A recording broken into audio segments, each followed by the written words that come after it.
The Boston Bruins are on the verge of hiring a new head coach and hopefully revealing a new old look in conjunction with the release of Happy Gilmore 2 this summer.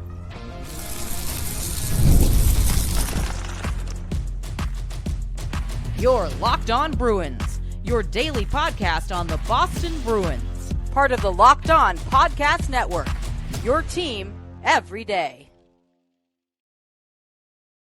What is up, Bruins fans, and welcome back to the Locked On Boston Bruins podcast. I'm your host, Ian McLaren, and this is a daily show where we discuss all things Spoked B. Today is Monday, June 2nd. Thank you so much for making Locked On Bruins your first listen every day as part of the Locked On Podcast Network, your team every day. And today's episode is brought to you by FanDuel. Right now, new FanDuel customers can get $200 in bonus bets if your first $5 bet wins. How is it June 2nd already? This is going to be a huge month for the Boston Bruins. We're going to discuss today how they appear to be on the verge of finally announcing a new head coach. We're also going to have a little fun day Monday where we look at the Happy Gilmore trailer, talk about the significance of that movie on Bruins fandom, and also hopefully talk about a jersey reveal in terms of going back to that clean look that we saw in the 90s. Before we get into all that, a quick reminder, you can find the podcast on social media at Locked NHL Bruins. That includes Blue Sky, Instagram, Twitter, X. You can also, TikTok. And you can also find me, my Hockey Thoughts and Dad Jokes, at Ian C. McLaren. I'm a lifelong Boston Bruins fan.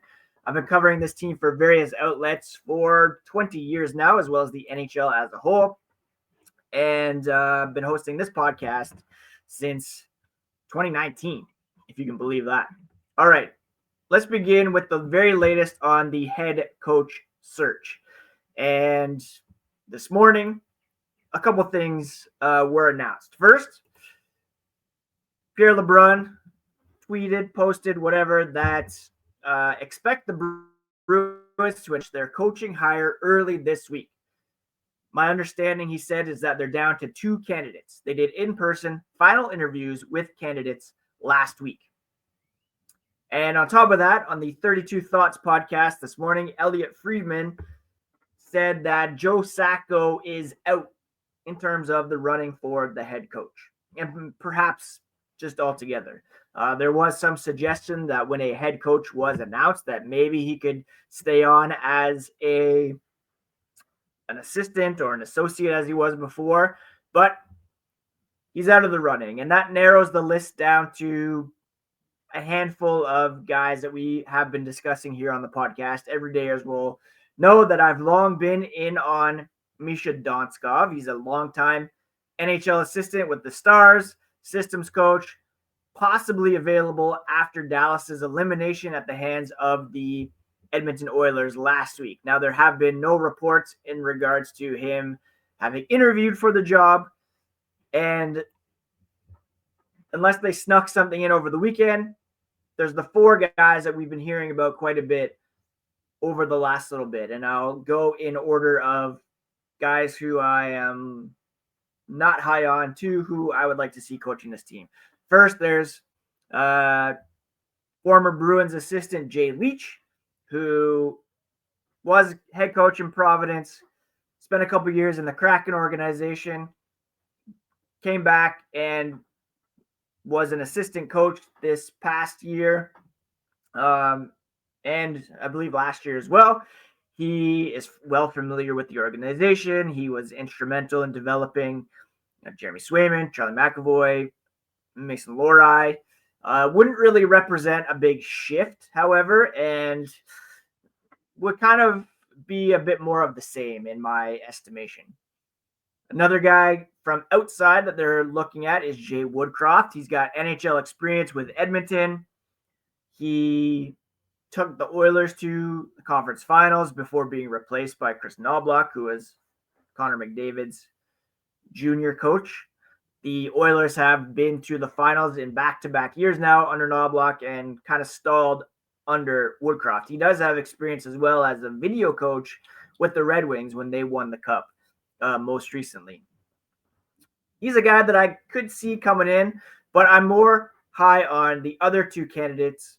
Mitch Love, two-time AHL Coach of the Year, most recently an assistant with the Washington Capitals under Spencer Carberry. We all know when you're looking at like a retool, the Washington Capitals have done it better than anybody else recently.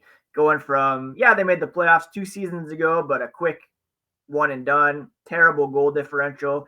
This past season, they reinvigorated their offensive scheme, played better defensively, and Mitch Love was a big part of that. The other guy is Marco Sturm, former Bruin.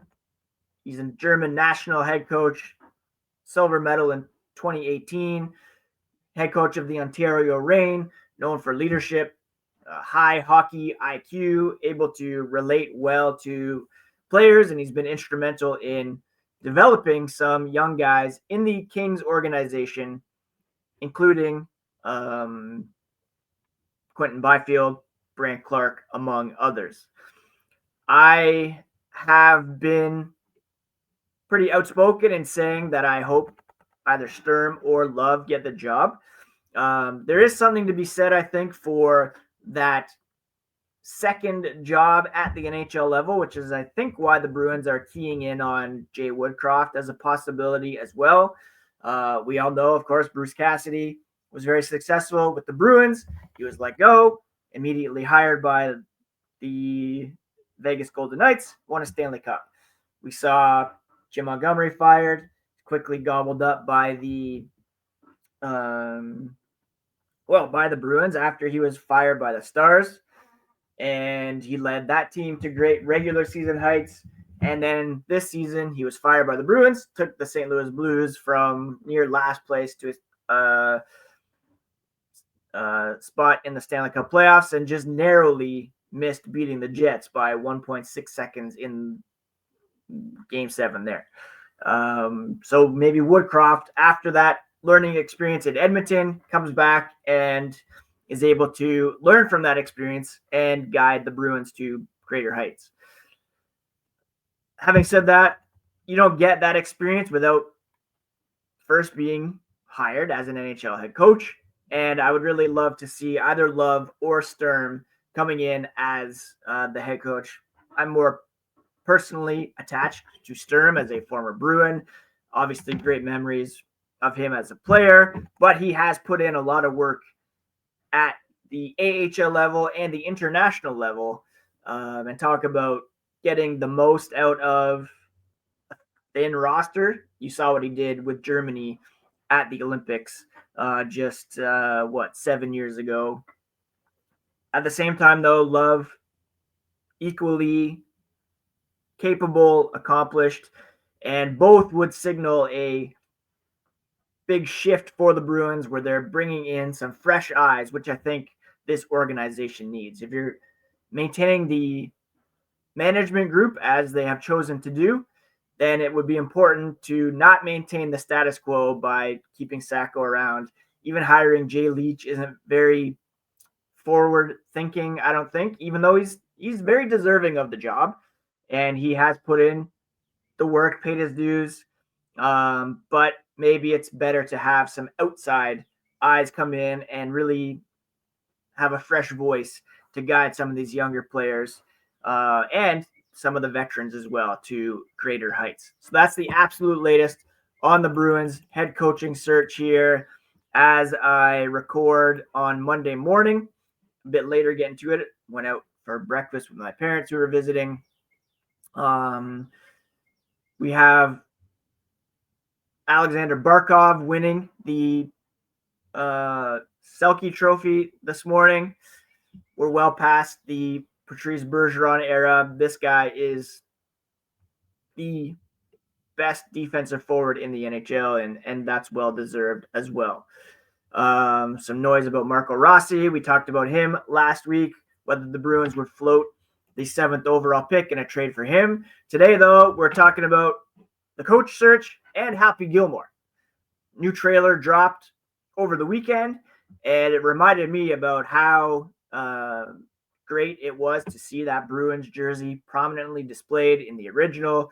It's great to see it back in the sequel. We're going to talk about the cult hero of Happy Gilmore and a potential jersey reveal here as the podcast continues.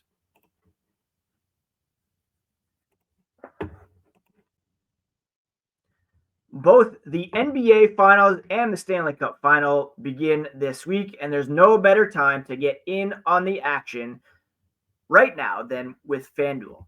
And whether it's a game-winning shot or a triple overtime winner, FanDuel makes it easy to stay in the game before tip-off, puck drive, and live.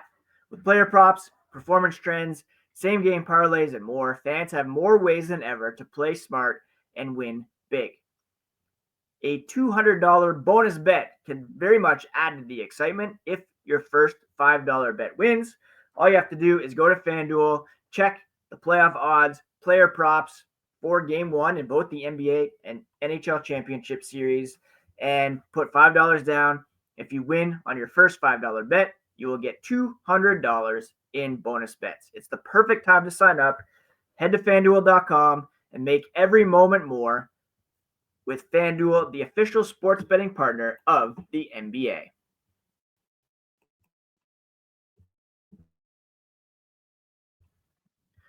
Thank you so much once again for making Locked On Bruins part of your daily routine. It's available on your favorite podcast app and on YouTube, part of the Locked On Podcast Network, your team every day. Today, we did a brief coaching search update. Could be an announcement as early as today. And when that drops, I will be sure to pop something up on the YouTube channel. So be sure to be subscribed to that. We're also talking about Happy Gilmore. And over the weekend, there was a trailer dropped at the Tadoom event for Netflix, which teased the release of Happy Gilmore 2 on July 5th, 2025. I'm very fired up for that. And it reminded me of teenage Ian watching the original over and over and over, and how psyched I was to see my favorite actor wearing my favorite jersey. And Happy Gilmore introduced a new generation to the Bruins through a wildly unexpected lens. Golf.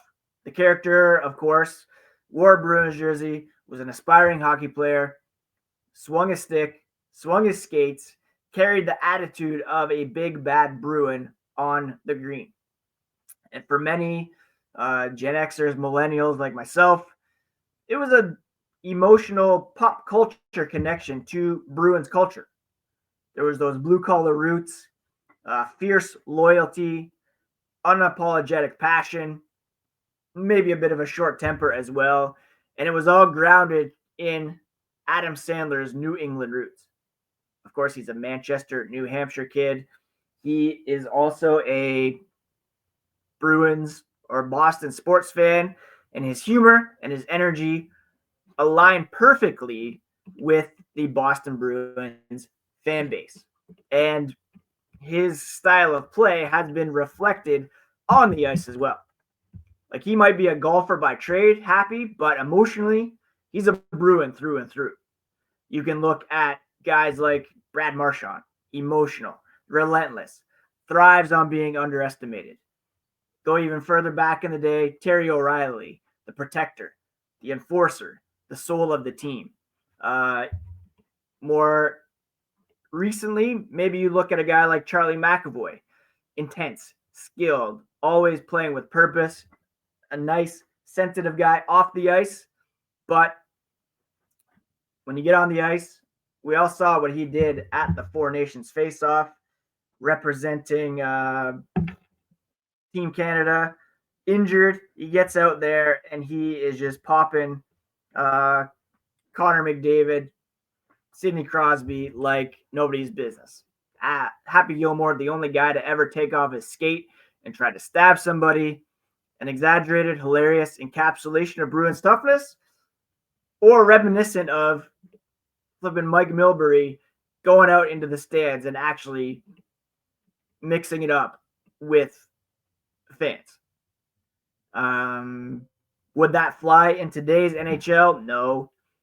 Would he be a perfect fit for the big bad Bruins of the 70s? Absolutely. And I, for one, have such great memories of watching Happy Gilmore. I was a huge Billy Madison guy when I was growing up. That came out earlier. I knew every single line. I could recite it verbatim while watching it. There was one summer where I literally watched Billy Madison every single day. Happy Gilmore was the follow-up, and I was so tickled when they always say that, the Saturday Night Live cast that was in your like early teens through high school is the one that is your favorite. And that's certainly true for me. Adam Sandler, I absolutely adored when I was growing up. I haven't watched every one of his newer movies. Not all still appeal to me, although, Uncut Gems, certainly, Hustle a few years ago.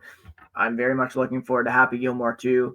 But Happy Gilmore for me was so hilarious, different, and also because he was wearing that jersey, he's wearing the white, clean 90s look with however we want to call him, cocaine bear, meth bear, whatever on the shoulder, getting tackled by Bob Barker, but also just out there hitting putts, going to his happy place, learning how to just rein it in. It's all in the hips, and hit that putt to win, to beat Shooter McGavin. I still use that happy place thing as it's hilarious. I went to therapy a few years ago, and basically the guy was saying, go to your happy place. Yourself. And it reminded me, of course, of Happy Gilmore and how he was able to get there and hit that winning putt with the golden stick there, putter stick, to win and beat Shooter McGavin. There's something mythic about the way Bruins fans love their fighters and misfits, but also their good guys off the ice. And Charlie McAvoy kind of fits that mold right now. A guy with talent, but a guy who cares so deeply he can't even contain himself.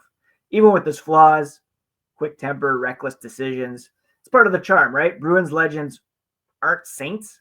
They're emotional, imperfect warriors, and Happy falls in that lineage, just with a golf bag instead of a stick. His style of play, raw power, emotional outbursts, fearless under pressure, is everything the Bruins have embodied across generations, and that's what you still want to see from them now. With that said, I am super happy, no pun intended, that a Happy Gilmore sequel is coming out just next month. When it does drop, I'll be sure to do a full review episode. Why am I so excited about it? Well, not only because of the return of Happy Gilmore as well, but because of the jersey that he is wearing in the trailer.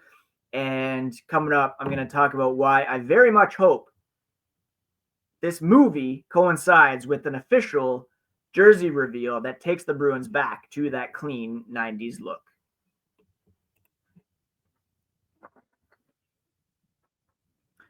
All right, Happy Gilmore 2 is dropping on Netflix on July 25th. I'm super excited about that. And it's the return of Adam Sandler as the character we know and love. Julie Bowen is back. Shooter McGavin is back. There's a clip in the trailer of Shooter McGavin kind of playing the Bob Barker role in this one, where he is tackling Happy. There's also Ben Stiller, Christopher McDonald, new faces like Travis Kelce, Margot Qualley, Bad Bunny. It has been confirmed that Carl Weathers' character Chubbs though absent due to his passing in 2024, Carl Weathers will have a spiritual presence in the sequel. The film sees him reprising his iconic role, and this time around, he is needing to raise some money so that his daughter, his real life daughter, playing his Happy Gilmore dollar, can get into ballet school. So it's not the same as saving grandma's house necessarily, but still a premise in which he needs to make some money, needs to get back out there for the good of his family, which is a heartwarming presence or premise, I should say. The most important part for Bruins fans, apart from just seeing this comedic legend back in action, is the black Bruins jersey is back. It's retro styling, clean gold on black color scheme, and it has the old shoulder patch. Look, I have always said on this podcast elsewhere that the 1990s look for the Bruins is my favorite jersey, and they kind of brought it back recently with the Centennial look, and it's one that I hope they continue to rock moving forward. And the Bruins themselves teased this trailer on their social media yesterday, and I'm hopeful that it means that there will be a bit of a reset in terms of their jersey look. The Centennial game was very close to these old jerseys, the ones that they wore. I'm talking specifically from 1981 to 1995. This movie first came out in 1996, so already it was kind of vintage. It's just the clean black with the white and gold stripes, the gold B in the middle, the shoulder patch, and then white with the black B in the middle, and the black and gold and white striping as well. I would love to see the Bruins take this opportunity to jump on the hype of this movie and bring this jersey back 100%. Not just as a alternate jersey, but as the full-time home and road jerseys. I would love to see David Pastrnak, Charlie McAvoy, Jeremy Swayman just rocking these clean retro looks full-time. Like, there's no reason to have moved on from that jersey. I don't love the full stripe down the sleeve, just nothing apart from the supposed to be the two shoulder patches, the required advertising now, but please bring that back as part of this release. And what perfect timing then, July 25th, or even at the draft earlier on, to reveal that they have a new jersey. There have been other Bruins jersey moments in pop culture. Yeah, Jimmy Fallon rocking Bruins gear at Fenway Park in Fever Pitch. Jeremy Renner wears a Bruins hat during the robbery scene in the town. Melissa McCarthy's character wears Bruins merch throughout the heat. It's shorthand for like tough, loyal, no BS, and Happy Gilmore is the ultimate example of that. I sincerely hope that as the Bruins narrow their coaching search, we look at Happy Gilmore, his iconic jersey, and it reminds us that this character, this team, still matter 30 years later. And as these guys look to retool, as they look to move forward in a positive way, that they should very much make this jersey a permanent look and have David Pastrnak lighting the lamp, raising his arms in a Happy Gilmore way to celebrate his next goal. The Bruins should lean into this pop culture crossover, and they should do everything they can to remind Bruins fans of what makes this character so great, so memorable, bring that passion, that loyalty, that sense of fun back to the ice. Like I said, it's going to be a big month for Boston Bruins fans. This week, likely, we're going to have a new head coach. A few weeks, there's going to be the NHL draft. Less than a month from now, we have the NHL free agency period. So even though the Stanley Cup Finals on, we're watching Brad Marchand take on Trent Frederick. There's mixed feelings about that. I urge you to continue tuning into the podcast each and every day so that we can chat together about the future of this team, who the new coach is going to be, what kind of talent they're going to add at the draft and in free agency, and also have some fun as well, talking about Happy Gilmore, among other things. How'd you feel about the trailer? Do you agree that they should bring that jersey back? Hit me up in the comments and on YouTube so that we can continue the discussion offline. Thank you so much for making Locked On Bruins part of your daily routine. Please do hit that subscribe button if you have not already.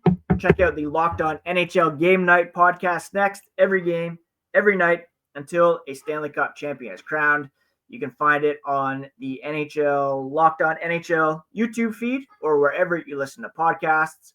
It's all part of the Locked On Podcast Network, your team every day. Please do take care of yourselves, friends. Take care of each other. Happy Pride to all those who are celebrating. And yes, this podcast is a safe space. All are welcome. And that's about it for today's episode. Thank you so much. We'll talk to you again tomorrow, hopefully to discuss a new head coach. And it's all part of the Locked On Podcast Network, your favorite team every single day.